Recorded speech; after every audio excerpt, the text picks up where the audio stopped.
മുജാഹിദുകളെ കുറിച്ചതാ അഹ്സനിമാര് സ്റ്റേജുകളിലൂടെ പറയുന്നു.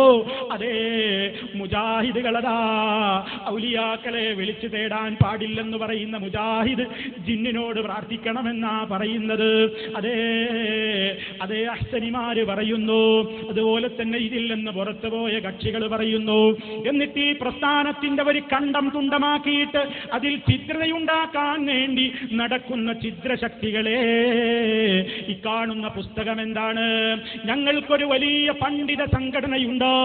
ഞങ്ങൾക്ക് ഞങ്ങളുടെ നയം വ്യക്തമാക്കുന്ന അതേ മഹാന്മാരായ ആളുകളുടെ പാരമ്പര്യത്തോടുകൂടി അതേ ഈ ലോകത്തിന്റെ മുമ്പിൽ ആദർശം പറയുന്ന ആ താവഴിയോടുകൂടി കാര്യങ്ങളിൽ തീരുമാനമെടുക്കുന്ന കേരള ജംഇയ്യത്തുൽ ഉലമ, ആ ജംഇയ്യത്തുൽ ഉലമ അതേ ഇവരുടെ വാദത്തിനിതാ ശക്തമായ നിലക്ക് മറുപടി പറഞ്ഞിരിക്കുന്നു.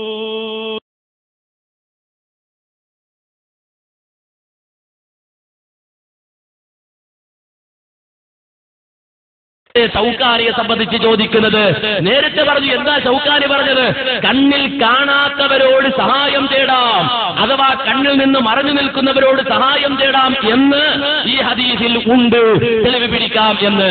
എന്താണ് അതിന്റെ അർത്ഥം?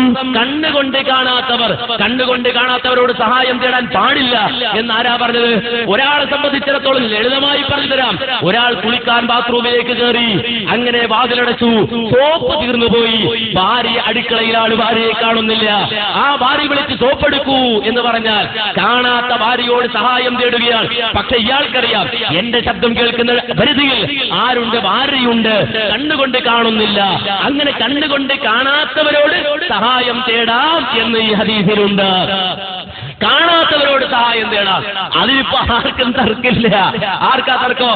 ഒരാൾ കുളിമുറിയിരിക്കുമ്പോ ഭാര്യ അടുക്കലാണ്, എന്റെ ശബ്ദം കേൾക്കുന്ന പരിധിയില്ല ഭാര്യയുള്ളത്, മോളെ ആ സോപ്പിംഗ് എടുക്ക് എന്ന് പറഞ്ഞാൽ ഒരിക്കലും അത് തെറ്റല്ല, ഒരിക്കലും അത് കുറ്റകരമല്ല എന്നാണ് പറഞ്ഞത്. അതുപോലെ തന്നെ ഇപ്പോ ഒരു സ്ഥലത്ത് മലക്കുണ്ട്, മലക്കിന്റെ സാന്നിധ്യമുണ്ട്, പക്ഷേ മലക്കിനെ കാണുന്നില്ല. ഏതായാൽ മലക്കിനോട് ചോദിക്കാമോ? ഒരു പ്രശ്നവുമില്ല. ഹാജറ ബീവി ആ മക്കയിൽ അകപ്പെട്ടുപോയ ഘട്ടത്തിൽ ജിബ്രീൽ വന്നു, ജിബ്രീലിന്റെ ശബ്ദം കേട്ടു, അവിടെ ജിബ്രീൽ ഉണ്ടെന്നറിഞ്ഞു. ആ ഹാജറ ബീവി പറഞ്ഞു, നീ സഹായിക്കുമെങ്കിൽ എന്നെ സഹായിക്ക്. അവിടെ ഒരു ശബ്ദമുണ്ട്, ശബ്ദം കേൾക്കുന്ന പരിധികളൊന്നുണ്ട് എന്ന് മനസ്സിലാക്കിയിട്ട് എന്നെ സഹായിക്കുമെങ്കിൽ സഹായിക്കൂ എന്ന് പറഞ്ഞാൽ അത് തെറ്റാണ്, അത് കുറ്റകരമാണ് എന്ന് ഒരാളും പറഞ്ഞിട്ടില്ല, പറയുകയും ഇല്ല. അപ്പൊ കണ്ണുകൊണ്ട് കാണാത്തതിനോട് അതിന്റെ സാന്നിധ്യം ഉറപ്പിച്ച് താൻ കേൾക്കുന്നിടത്ത് അതുണ്ട് എന്ന് മനസ്സിലാക്കിയിട്ട് അവരോട് എന്തെങ്കിലും സഹായം തേടാമോ? അത് തെറ്റല്ല, കുറ്റകരമല്ല എന്ന് കിട്ടും എന്നാണ് ഈ ഹദീസിന്റെ അടിസ്ഥാനത്തിൽ ഷൗക്കാനി പറഞ്ഞിട്ടുള്ളത്. അതുകൊണ്ട് ഞങ്ങളെ സംബന്ധിച്ചിടത്തോളം അതിൽ തർക്കിക്കേണ്ട കാര്യം ഇല്ല, അഭിപ്രായ വ്യത്യാസം ഉണ്ടാകേണ്ട കാര്യമില്ല. നിങ്ങളെ കേൾപ്പിച്ചില്ലേ? നമ്മുടെ ജീവിതത്തിലെ ഒരു സാഹചര്യത്തിലും ജിന്നിനോട് സഹായം തേടാൻ ഖുർആനിലും ഹദീസിലും തെളിവില്ല. എന്നിട്ട് പിന്നെ എന്തിന് തർക്കിക്കണം മുസ്ലിമേ? നബി സല്ലല്ലാഹു അലൈഹി വസല്ലമിന്റെ ഒരു ഹദീസ് സ്ഥിരപ്പെട്ട് വന്നാലല്ലേ അതിന്റെ പേരിൽ ചർച്ച വേണ്ടതുള്ളൂ. യാ ഇബാദല്ലാഹ് അഈനൂനി, വിജനപ്രദേശത്തെത്തുമ്പോ ജിന്നുകളെ എന്നെ സഹായിക്കണേ, അതല്ലെങ്കിൽ മലക്കുകളെ സഹായിക്കണേ, അടിമകളെ എന്ന് വിളിച്ച് തേടിയാൽ ആ കാര്യത്തെ സംബന്ധിച്ചിടത്തോളം എന്തിന് ഗവേഷണം നടത്തി സമയം കളയണം സഹോദരാ? ആ ഹദീസ് തന്നെ സ്വഹീഹല്ലല്ലോ.